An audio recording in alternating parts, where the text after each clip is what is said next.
Living in a cage with invisible walls, the wicked zeitgeist of life making grown men crawl on their knees begging please save us from the boogeymen funded by the CIA, funneled through Arabian banks like a shank to the neck. They hit you from the back, no sweat, hold check and watch us shake and take away your freedom. You really don't need them when you're tucked away safe and protected by FEMA. Man, you must be a dreamer like the great pretender. Ask the Second Amendment, why I'll never surrender, but I'll never plead the Fifth. When it comes to September, I'ma yell it from the roof and expose the agenda. It's time to wake up and open your eyes to the matrix. This is going out to the truthers and patriots, living free and dying hard, speaking through battle.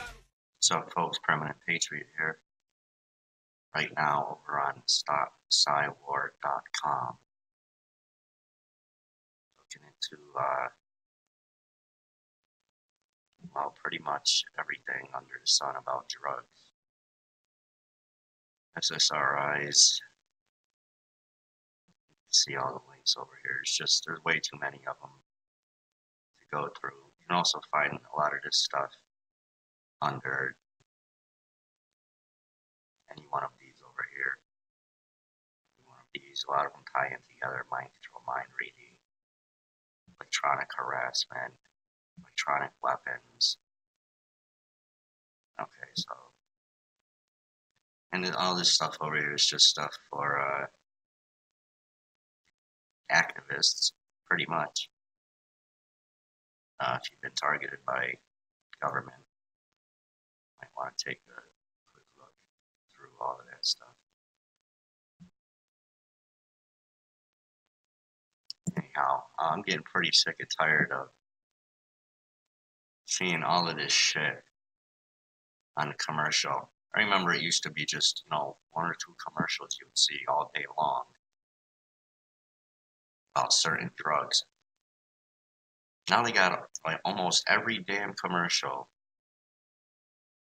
with these depression drugs, and I've been trying for years to get me something to help me stop smoking, and I wanted to look into this Chantix shit because I know a lot of people that took it and said that it worked, and they didn't have any side effects, but hearing the side effects on the commercial, I don't think I even want to take that chance.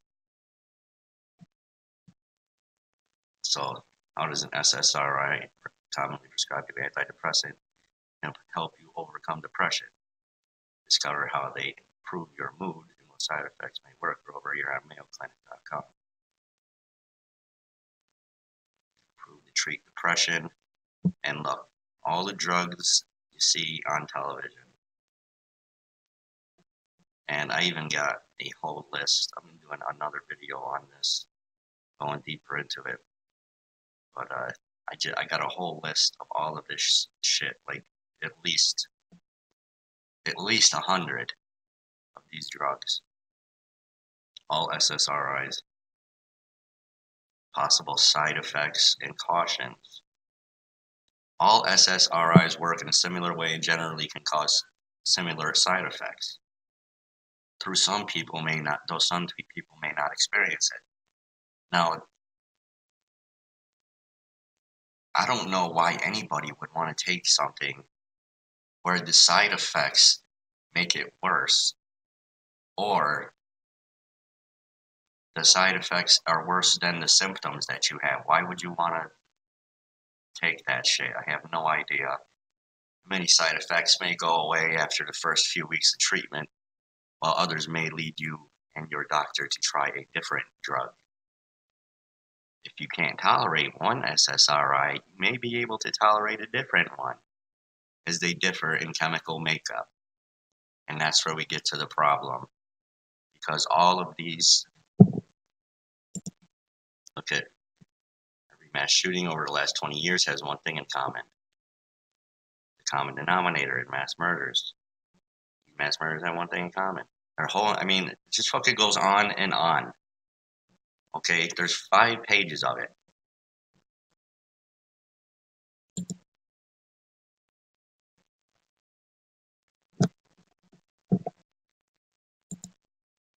The following is a republishing of an important article written by Dan Roberts from ammoland.com. Might want to check that one out. which reveals truth about mass shootings that bureaucrats and lawmakers are choosing to sweep under the rug. And their psychiatric drugs, SSRIs, select serotonin reuptake inhibitors. If you want to know the real reason why mass shootings are taking place, this is the inconvenient truth. You can go and look that up too. There's a whole, I believe they got a documentary on it called Inconvenient Truth. The media won't cover. As part of a collective grassroots effort to defend the Bill of Rights against usurpers and tyrants, Natural News is republishing this article without asking for permission first.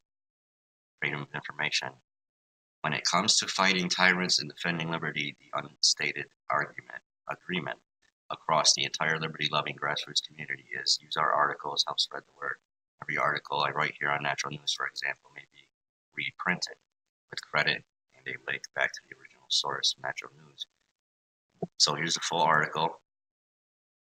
The overwhelming evidence points to the signal largest common factor in all of these incidents is the fact that all of the perpetrators were either actively taking powerful psychotropic drugs or had been at some point in the immediate past before they committed their crimes. And when you take a SSRI, sometimes these trigger effects, for instance, if you read the inserts, people never can get this right. When I talk about inserts, I'm not talking about the fucking paper that they give you with the little side effects like this on it. No, I'm talking about the ones that say may cause suicide and fucking mass murder. It actually says that in the fucking insert. Okay, you want to ask your doctor for an insert. And if he plays fucking dumb, you should grab him by his fucking throat. I bet you he'll change his tune real quick. Or tell him you're not going to take it then unless you're able to see it. Some of these, for instance, if you stop taking one of these SSRIs, when you take another one, that might just be the fucking trigger that's going to make you go out and kill 40 people. There's just certain drugs that you do not mix. Multiple credible scientific studies going back more than a decade, as well as internal documents from certain pharmaceutical companies who are coming out left and right now talking about this, that suppress the information, show that SSRI drugs have well-known but unreported side effects, including but not limited to suicide and other violent behavior.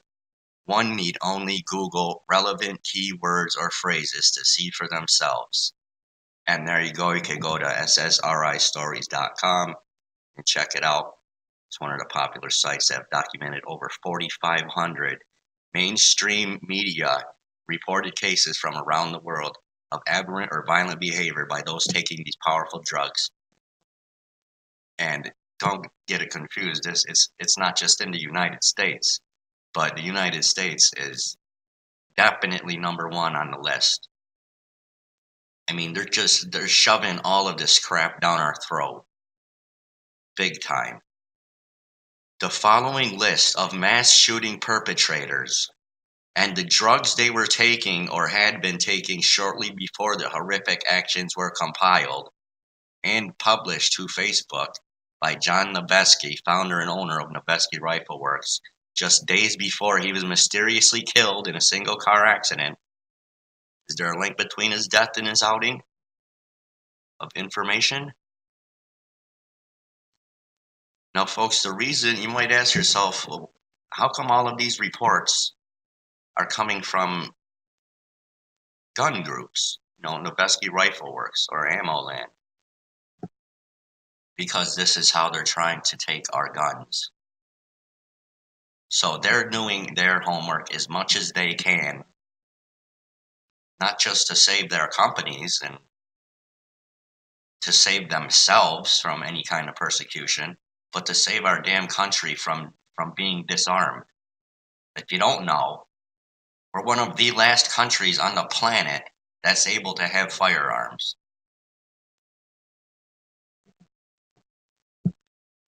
So,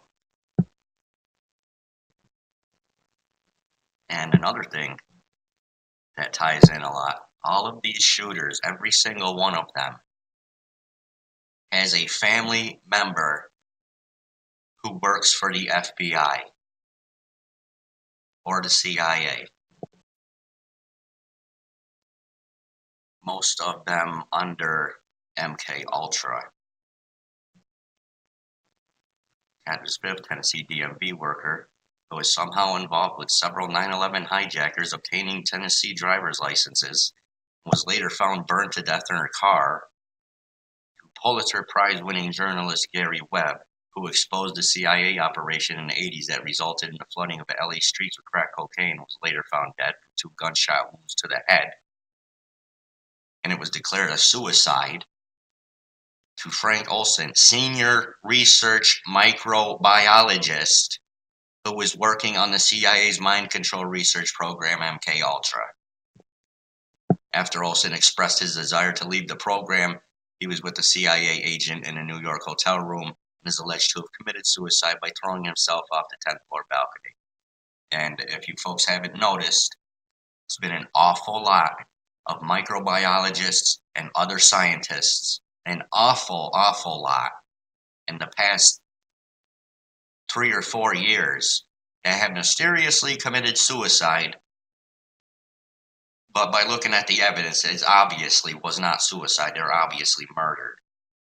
Probably because they were going to come out, stop working on these programs, okay, and out these fucking people and how they're trying to take our guns.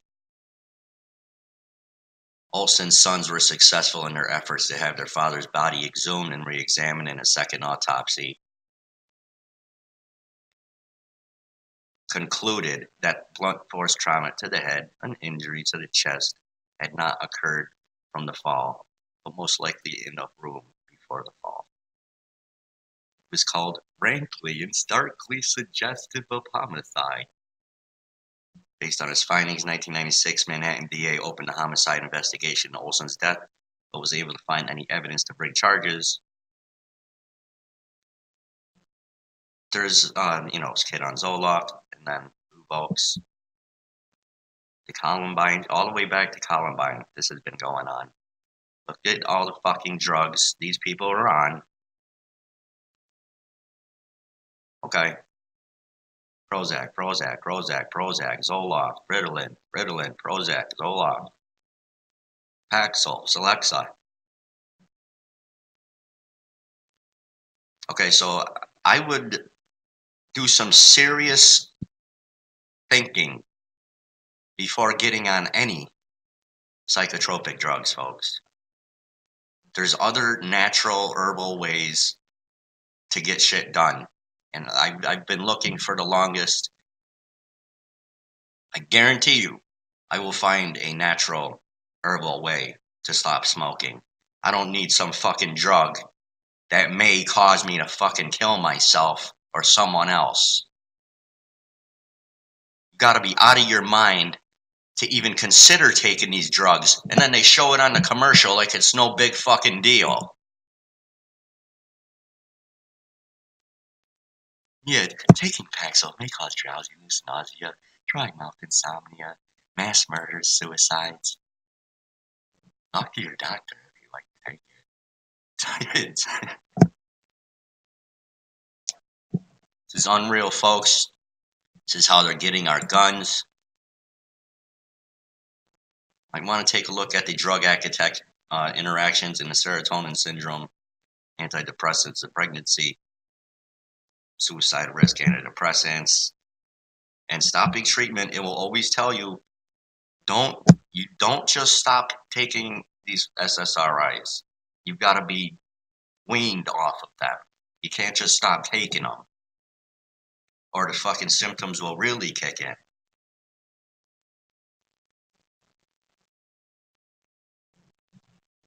And I mean, this is This is from fucking bullshit Mayo Clinic. It goes on and on. Okay. When you start getting into that, then you start talking black ops. Okay, Psy-War, which is going to be what I'm going to be getting into a little bit later. Stop covert ops.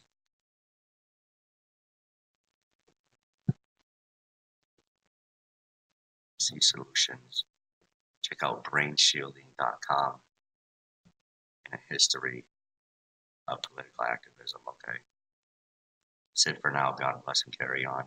Don't let them win you over, that's what they're hoping for. They want to shutter your mind and shackle it to the floor. It's not hard to figure out the lies you're being told. There is a playbook, an agenda, a blueprint, a goal. So open your eyes wide enough to see you're the target they are aiming for. You're the enemy. Now in order to defeat them and take back what is yours, you must expose what is evident, what is clearly coming forth. Mainstream media and the government are pushing to ban our firearms, put us in FEMA camps, and kill us. So the way that they're pushing the story is they're saying all these violent shootings are caused by guns and violence in television and video games and movies. And that's a contributing factor, but the thing that they don't mention is all these violent outbursts are caused by pharmaceutical drugs. All the perpetrators of these violent acts against innocent people are on pharmaceutical drugs causing these violent outbursts. And so that's why the mainstream media doesn't report on this, and they don't even bring it up as a question because that's their main source of funding for advertising. And the government doesn't want any part of it bringing that up as a real solution because they don't want real solutions, because their real problem is disarming us because we are awake to their lies. I've watched a few commercials, people. I don't know if you guys watched them. And everything they said they're going to help you with those pharmaceutical products, they're actually intensifies those feelings. So ask yourself that question. If you're depressed, if you take this medicine, it's going to make you more depressed. If you're suicidal, well, this medication might make you more suicidal. See, it doesn't add up. You know what I'm saying? These side effects that they put in these medications shouldn't be in there, but they're doing it on purpose. 50% of Americans today are on some kind of pharmaceutical pills, some medication, and it's because it's being designed like that on purpose. They're never really going after the issue of the illness. It's just putting you on some kind of pharmaceutical thing so they could keep getting rich. The problems that we face as Americans, it isn't always to restrict your liberties in some aspect or medicate you in some way or to make it a lot safer, pass new laws. It doesn't add up like that. We've been going that road, that way right there, for a very long time. And they keep leading us down that direction. But does it seem like it's getting better? I'm going to be 40 years old this year. So as I could tell you as a kid, it seems like we're going down the wrong road. Well, those medications, if you look at 40 years ago, not that many people were on medications. But today they are. There's a lot of issues that we have to deal with, these emotions, these feelings, all these things, that society that we have to deal with, that we won't need those medications. And they don't need to take away your liberties. So as a fact, yes, it is. It's a really big thing. As you can tell look at society, how many of us as kids were on medications when we were little? Anybody that's my generation, Generation X or past? No, it's today. At any aspect, if your kid's a little bit too hyper, or your kid's a little bit non-social, or your kid has this issue, the first thing they do is put you on a medication. And eventually, what happens to the kids? They always have issues in the future. So the problem isn't the guns. The problem isn't these other issues. A part of it, a really big part of it, are those medications. All right? And so you need to ask yourself a question. Am I going to give up my liberty for security because of the threat of Al-Qaeda, which now is publicly funded by the United States federal government?